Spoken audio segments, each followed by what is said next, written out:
Here, Sanctuaries of the Earth Mother, member, founder, vision holder. I want to talk a little bit about Sanctuaries today, what it is, why it is. And so we came here. We're on the banks of the Poudre River, my half-side Sue Graywolf and I, just above Fort Collins in Colorado, the area that I lived in when this vision for the Sanctuaries came to me. This vision didn't come here, it came up in South Dakota in the Black Hills on the Wounded Knee area, Pine Ridge Reservation. But I lived here, my teachers were here, my native teachers at least. And so I thought this was a great place to come back, and we just saw a couple eagles in the water down there. This is eagle land over here in the rocks, especially in the winter, and they nest here. And again in the spring. We have the river coming through here, the Poudre River. We have all kinds of wildlife here.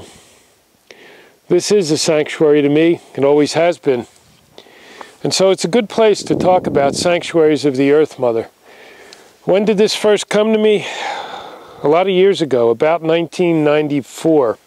I lived here, as I said, in Fort Collins. I was with Colorado State University and running an environmental center and working with a lot of native teachers and a lot of native students at the time. And I went on my first vision quest up in South Dakota with my primary teacher, and I spent my days up on the mountain, 2 nights and 3 full days.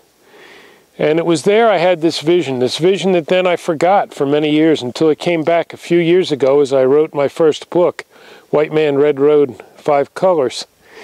And the vision was for sanctuaries, sanctuaries of the Earth Mother, which in the vision was we, people, humans, working with other creatures, would find ways to work in harmony again with the Earth Mother, find ways that were more sustainable, ways that would allow we humans to survive, to live, to grow, to evolve. And we would create places, physical places around the globe. There would be 7 here on Turtle Island, the United States, and this area was going to house one of them. And these things I saw clearly in visions as I sat up on the mountain without food or water for those 3 days. And these places, people would come, elders would come and teach. People like me, who have worked with people of many cultures, indigenous people from around the world, would come. Others who were indigenous would come and sit, and we would share together.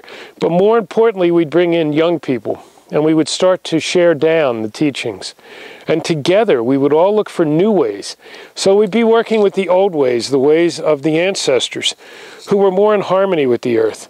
But we'd also be creating these new ways to work with the earth, new ways to work with each other, new ways to teach the kids.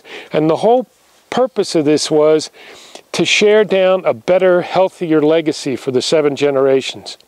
7 generations means, in the native way, the 7 generations to come, our children's children's children. And when you do anything on this planet, in the Native American way, certainly in the Lakota tradition that I've been taught, you think about it, and you ask yourself, and you ask Mother Nature, you ask the earth, is this going to be a good impact or a bad impact 7 generations from now? If I take this rock, if I burn fuel in this big car, what will that do 7 generations from now? And if the answer is it'll do harm, or it'll damage the environment or the people, you don't do it. You let it go. You find a different way. And so that's a teaching we've walked away from. We walk in too much greed and avarice, and we drive our 2 and 3 big cars. And I'm not pointing fingers. In the past, I've driven my big cars and had more than I needed. And we don't ravage the landscape. And we don't do things that'll destroy the environment and the air and the soil.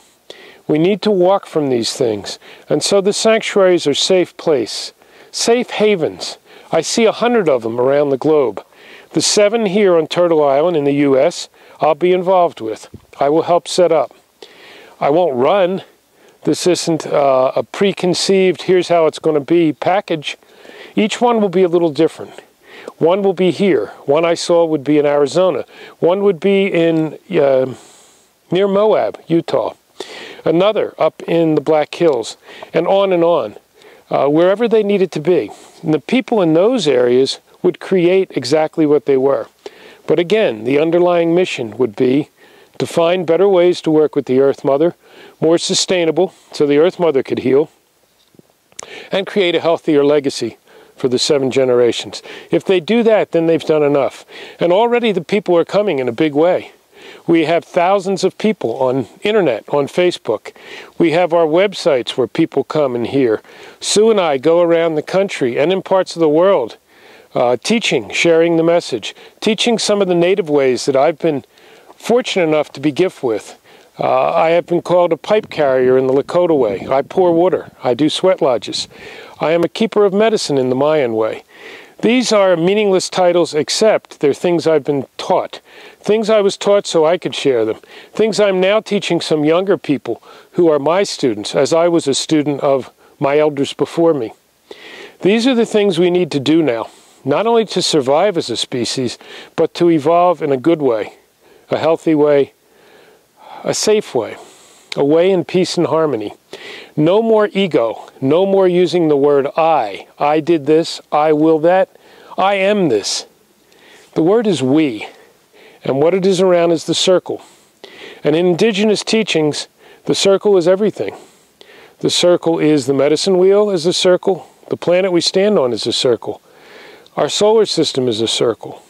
Everything is circle. So in Sanctuaries, as we've already created, our board of directors is about 10 people strong now. We decide everything in circle. We all have a chance to speak. Those most knowledgeable step to the middle of the circle and speak, and then sit down and let someone else speak. And then we decide everything in a unanimous fashion. If we cannot be unanimous, then it's not time to move. And after 1.5 years, this is working incredibly well. Not that we don't disagree, we do. Not that sometimes we decide no action is best, we do that too. But we have moved ahead beautifully. We have more and more people asking to be part of this. We see love and light as the path ahead, not throwing stones, not cursing, not hating. Because if we do that with those who, for whatever reasons, harbor hatred against others, then we've changed nothing. We're walking in the old way, and we're not ready to do that. So now, as we head into 2013, and this is January 2013, and even though there's snow on the ground, I'm totally comfortable here with a light fleece. As we head into this year, this is the year of action. 2012 was our training wheels. As I shared all through 2012, because I had Mayan teachers. The Mayan prophecies said we were walking into a new earth, a new time. Not that it was the end of the world. Now people are seeing that.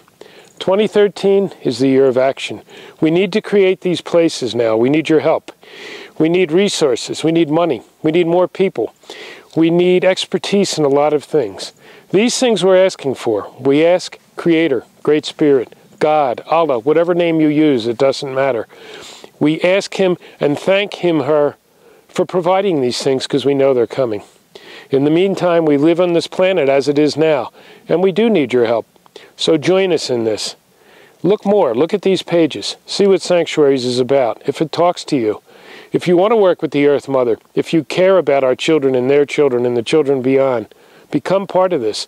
Do all you can. Now is the time, as the elders taught, that if you have a strong vision, you need to go out and come at it strongly. Send all you have with it. Do all you can. Do not battle. Do not fight. But know that it needs to be done.